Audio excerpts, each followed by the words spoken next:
Gulf ರಾಷ್ಟ್ರಗಳ ಮೇಲೆ Iran ಮುಗಿಬಿದ್ದಿದೆ. Saudi ಮೇಲೆ ಇರಾನ್ ಮಿಸೈಲ್ಗಳ ಸುರಿಮಳೆಯನ್ನೇ ಸುರಿಸುತ್ತಿದೆ. ಗಲ್ಫ್ ರಾಷ್ಟ್ರಗಳ ಮೇಲೆ ಇರಾನ್ ಮುಗಿಬಿದ್ದಿದೆ. ಸೌದಿ ಮೇಲೆ ಇರಾನ್ ಮಿಸೈಲ್ಗಳ ಸುರಿಮಳೆಯನ್ನೇ ಸುರಿಸ್ತಾ ಇದೆ. ಸೌದಿ ಜನವಸತಿ ಕಟ್ಟಡದ ಮೇಲೆ ಕ್ಷಿಪಣಿ ದಾಳಿ ಮಾಡ್ತಾ ಇದೆ. ಈ ದಾಳಿಯಲ್ಲಿ ಈ ಕ್ಷಿಪಣಿ ದಾಳಿಗೆ ಭಾರತೀಯರು ಸೇರಿ 3 ಬಲಿಯಾಗಿದ್ದಾರೆ.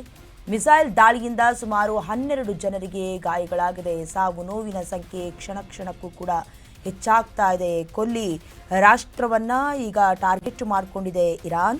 ಅಮೆರಿಕ ನೆಲೆಗಳನ್ನು ಹೊಂದಿರುವ ವಿವಿಧ ಗಲ್ಫ್ ರಾಷ್ಟ್ರಗಳ ಮೇಲೆ ಇರಾನ್ ವೈಮಾನಿಕ ದಾಳಿಯನ್ನ ಮುಂದುವರಿಸುತ್ತಿದೆ. ಬಹಳ ಮುಖ್ಯವಾಗಿ Kuwait, Bahrain, Qatar, Saudi Arabia, UAE, Lebanon ದೇಶಗಳ ಮೇಲೆ ಇರಾನ್ನಿಂದ ಡ್ರೋನ್ ಹಾಗೆ ಮಿಸೈಲ್ಗಳಿಂದ ದಾಳಿ ಆಗ್ತಾ ಇದೆ.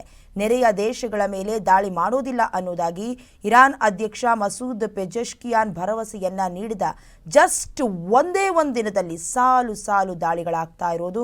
ಕೊಟ್ಟ ಮಾತಿನ ರೀತಿ ನಡ್ಕೊಳ್ತಾ ಇಲ್ಲ. ಯುದ್ಧದ ಭೀಕರತೆ ಹೆಚ್ಚಾಗ್ತಾ ಇದೆ.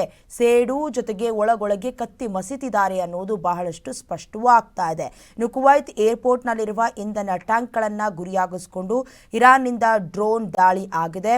ಇದರಿಂದ ಫ್ಯೂಯಲ್ ಟ್ಯಾಂಕ್ ಕೂಡ ಒತ್ತಿ ಹುರಿತಾ ಇದೆ. ಫ್ಯೂಯಲ್ ಟ್ಯಾಂಕ್ ಒತ್ತಿ ಉರಿತಾ ಇರೋದ್ರಿಂದ ಈಗಾಗಲೇ ಹೊಗೆ ದಟ್ಟವಾಗಿ ಆವರಿಸ್ಕೊಳ್ತಾ ಇದೆ. ಉಸಿರಾಡೋದಕ್ಕೆ ಸಾಧ್ಯ ಆಗ್ತಿಲ್ಲ. ಸಂಬಂಧಪಟ್ಟಂತೆ ಭಾರತೀಯರು ಸೇರಿದಂತೆ 3 ಅಲ್ಲಿ ಬಲಿಯಾಗಿದ್ದಾರೆ. 12ಕ್ಕೂ ಹೆಚ್ಚಿನ ಜನರಿಗೆ ಗಂಭೀರ ಗಾಯಗಳಾಗಿದೆ.